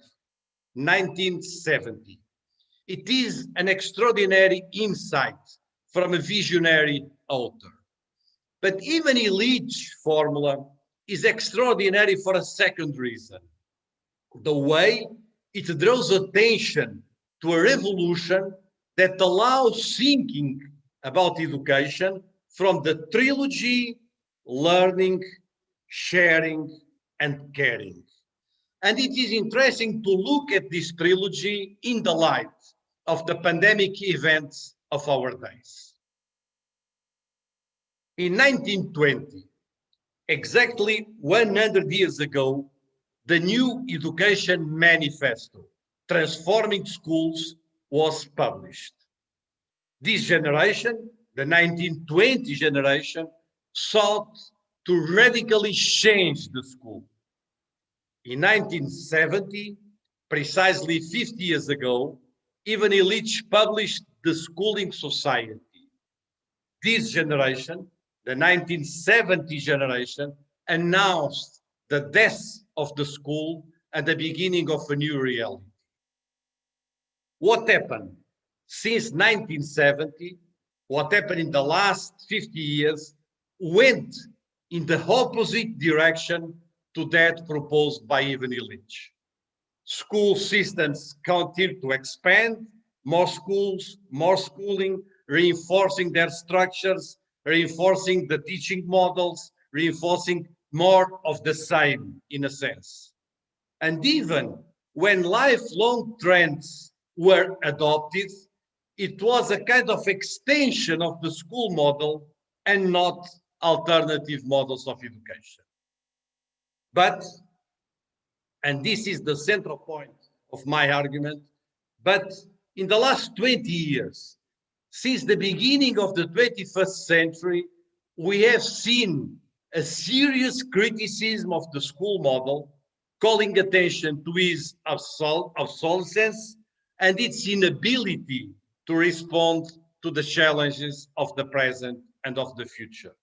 Probably the most frequent phrases, the phrase that we have all listened thousands of times, is that the 19th century school is not suitable for the 21st century students. We have heard this phrase thousands and thousands of times. From all sides, since the beginning of the 21st century, voices against school and pedagogy are heard, particularly strong in companies, foundations, and think tanks of the most diverse type. Three ideas organize a kind of common denominator of these discourses. First, the replacement of the concept of education by the concept of learning, strongly defined by the measurable outcomes that each one can achieve individually. Second, the privatization of education understood as a return to a domestic and to a family spheres, to a domestic and family spaces, as well as bringing a consumerist approach to learning.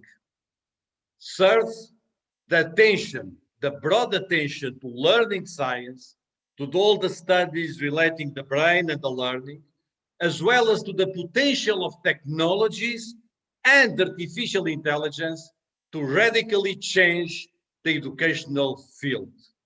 Building, in both cases, learning science and technologies, a personalized solution for each student. I could share thousands of quotes to illustrate these ideas and these discourses, but it's not necessary because everyone knows them. What is worthwhile, however, is to underline that the elite proposals now seem to be taking shape regarding learning, but not regarding the other two terms of his trilogy, sharing and caring. And suddenly the virus, suddenly the coronavirus. Professor Nobber. Oh, I have disabled the camera. Right. Okay. Okay, thank you. Okay. It's good, okay? It's okay, it's good now? Perfect, perfect. Okay, sorry. And so I was saying that, in a sense, the idea of learning goes into one of the directions of the Illich proposals, but the two other terms of his trilogy, sharing and caring, they were forgotten. And then came the virus, as if a kind of Illich prophecy for 50 years, considered bizarre and unrealistic, had come true. What seemed impossible was suddenly possible. Closing schools, children at home, distance learning, education, etc., etc., etc. The greatest experimentation in all the history of education is happening now, in a spontaneous, chaotic, wild way, but it's happening. Suddenly, technologies invaded education. Everything has been done to ensure the famous educational continuity or pedagogical continuity, whatever it means. The use of technologies was made with the precautions or knowledge that is in the best traditions, was made without the precautions or knowledge that is in the best traditions of distance education, that is in the best traditions of open education. It was done in a kind of a chaotic mode, a chaotic version. Perhaps we all recognize it, it could not have been otherwise. Perhaps it could not be otherwise. But the great danger in face of us is that this exceptional moment can be extended, can be prolonged in time, and that can have some temptations to transform education into a technological circus without borders, without limits, and that, in my opinion, would be unacceptable.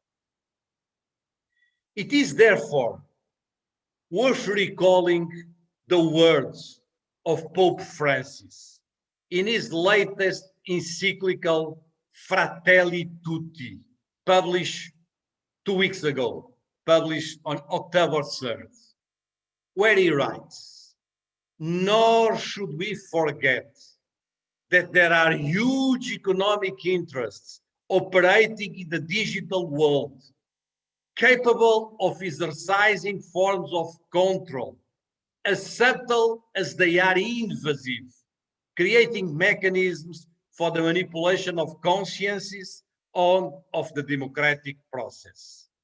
And then adds the Pope Francis, in a sentence that we can easily adapt to education. And I'm quoting, "Digital connectivity is not enough to build bridge. It is not capable of uniting humanity." It is an extraordinary phrase, because the end of education is precisely to build bridges and unite humanity. In this regard, let me return to Ivan Illich, when in a work parallel to deschooling society, he defends conviviality. He invents a new term, conviviality. A convivial society, he says. Such a society, writes Illich, in which modern technologies serves political interrelated individuals rather than managers and bureaucrats, that society I will call convivial.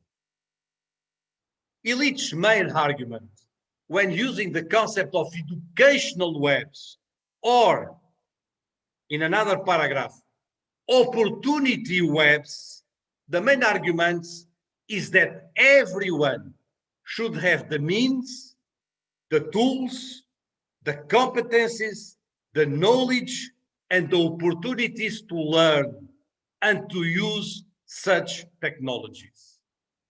Illich gives several examples that today make us smile. But he wrote in 1950, and he gives examples like this one, and I'm quoting. Just let me give an example, says Illich. The same level of technology is used in TV and in tape recorders. All Latin American countries now have introduced TV. The money now tied up in TV installations throughout Latin America could have provided every fifth adult with a tape recorder. These networks of tape recorders, of course, would be radically different from the present network of TV. It would provide opportunity for free expression. Literate and illiterate alike could record, preserve, disseminate, and repeat their opinions. The present investment in TV instead provide bureaucrats, whether politicians or educators, with the power to sprinkle the continent with institutionally produced programs which they, or their sponsors decided are good for in demand by the people. And he concludes, technology is available to develop either independence and learning or bureaucracy and teaching. This example makes us smile, of course, in view of the technologies we have today. But the point remains valid with the necessary adaptations, perhaps like this. Technology is available to develop either independence and interdependencies or imposition and consumerism. This is why I want to end this reflection by returning to the beginning. Educational web, which heighten the opportunity for each one to transform each moment of his living into one of learning, sharing, and caring. The main trends of recent years, now reinforced by COVID-19, emphasize and underline the dimension of learning, forgetting the dimensions of sharing and caring. Of course, that if we believe that learning is above all an individual process, then certainly artificial intelligence will bring us all the answers in the near future, and that everything can be done by distance technologies with products, materials, and tutorials prepared by the digital giants. But if we believe, as I do, that there is no education outside the collective dimension, which is in the experience of sharing and co-construction of knowledge, then the digital is not enough. And we need to rethink the spaces of education, physical and virtual, presential and online, based on collaboration, cooperation, and co-construction of knowledge and learning. Today, we know it better than me. We have fabulous technologies that allow us to take this path, to go on this way. But this requires a very different use of the digital tools and a pedagogical thinking based on the collective construction of learning, that is, practices that are very different from those that have become dominant throughout this pandemic crisis. In the same way, if we believe that education is above all a private good, if we believe in a consumerist approach, then the dimension of caring is useless. But if we believe, as I do, that there is no education without a dimension of humanity, without building something in common, then the idea of education as a common good is crucial. Maybe more than common good, we should talk about commoning. We should talk about placing education at the heart of the commoning process. Maybe, I agree with you, maybe caring is not the best word, or maybe it is, I don't know. But what is important and what I want to address is the importance of a new humanism based on concepts such as empathy, compassion, or fraternity. To educate ourselves, we need a relationship with others and a new relationship with our planet, with planet Earth. Today, no educational project can be sought outside of a logic of inclusion participation, outside of a logic of connection and care with others and with hers. It's not about inscribing a new item on the curriculum list. No, it's not. It's about a new educational attitude. It's about a new approach to education. Here, is an open dialogue that I try to bring before you between Illich and the times of COVID-19, between the educational web of Illich and the webs of our time. Here is a trilogy that make us think perhaps in a different way: learning, sharing, and caring. The technologies that we have today have tremendous potential in these three directions, if we know how to use them. But they have also tremendous potential to launch education in an individualized, consumeristic logic, increasingly causing inequalities and exclusion, increasingly causing fragmentations and divisions. What does the future depend on? On technologies? Probably not. It depends on us and on our decisions. That is why it's so important to engage in critical discussions as in this Eden workshop. That's why it was a pleasure to talk with you and to bring this kind of very broad reflections to this meeting. And allow me an extra 30 seconds to end with a tribute to Samuel Paty through words of Bernard-Henri Lévy, written not now, but 2 years ago. And the words in tribute to Samuel Paty are: the history of this past century teach us that when we place our bets on nostalgia, we only pave the way for totalitarianism. We trigger the machines to clean, purge, and wash us away.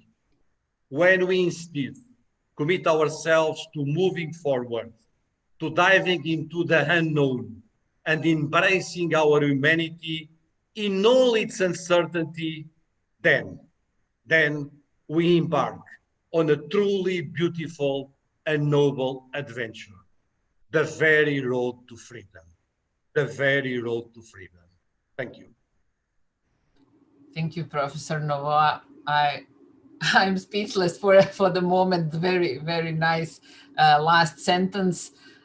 Really, really great. I think that it is very important that we get such reflections as yours to enable us to see what we have done so far and where are we going, because mostly we try to move forward without looking behind. And talking about Ivan Illich, the futurist from the last century, who had the really great visions, which we should think about today, I think it's very important that you brought that to us.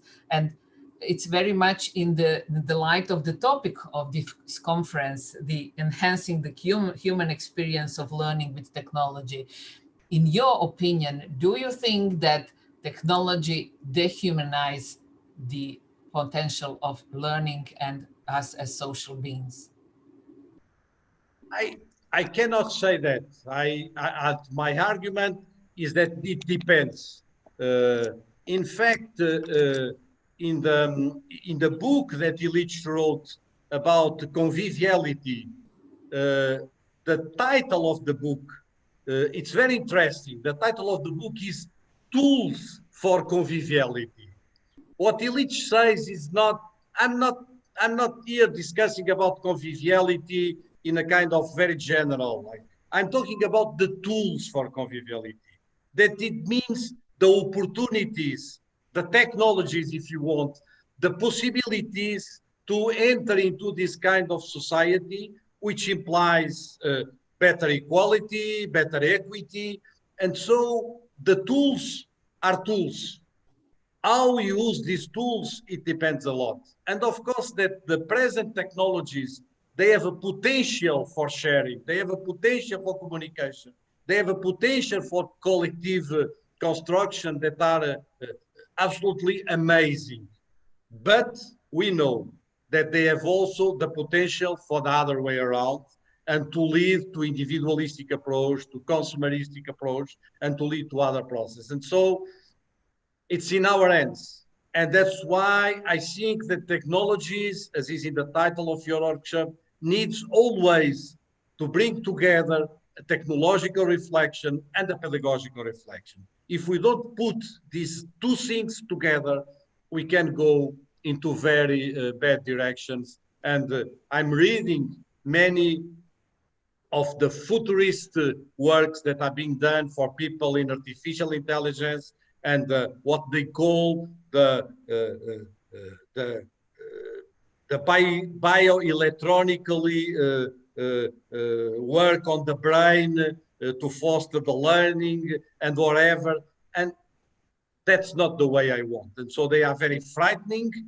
And I think there are many people in the fields of the big giants, the big companies, big think tanks, big foundations, working on that direction. And that's why I wanted to give this speech in order to try to balance our discussions. Of course, that the potential of technologies for collective process is there.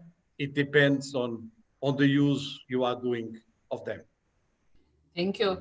Allow me one comment when we're talking about Illich and said, I would say that I would mention the Manuel Castells, who wrote in 2001 book Internet Galaxy.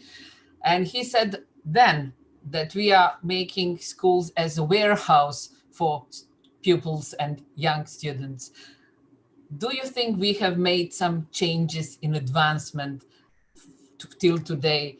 Because if we start from 1917, this schooling, and then 1001 Manuel Castells, and today, how much did we have advanced, and how should we overcome these barriers?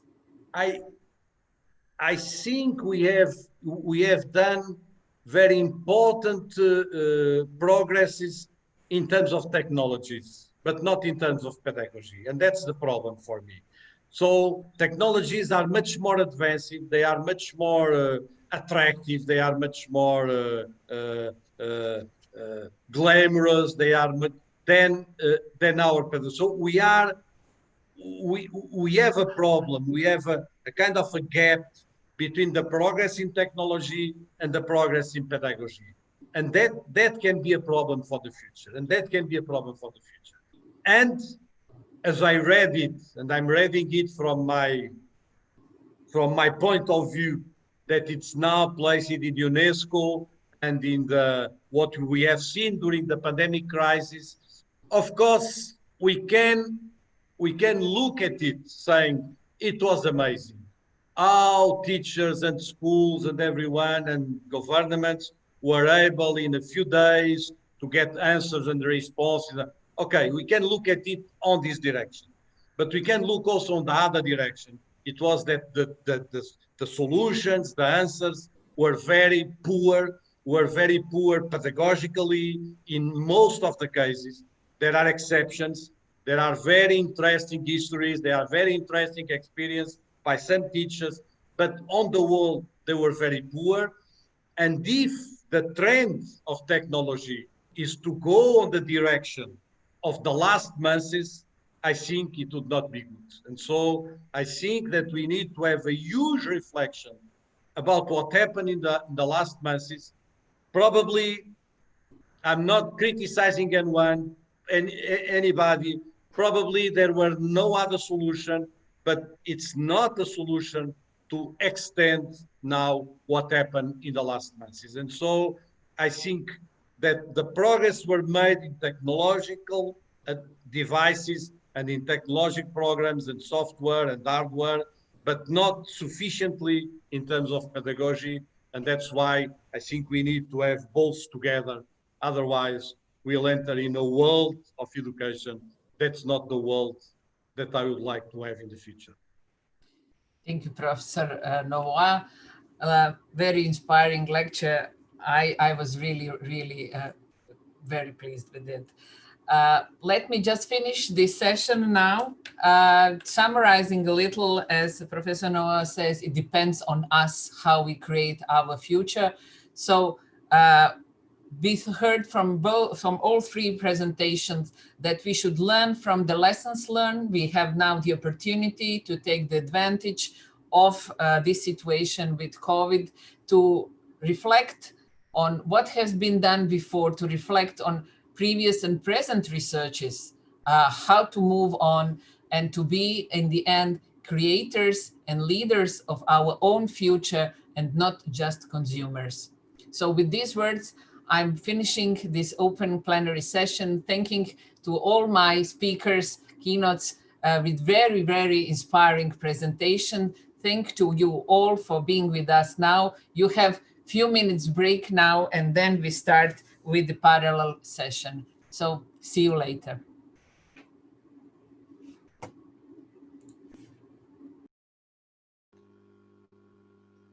Thank you so much. I'll stop the recording now.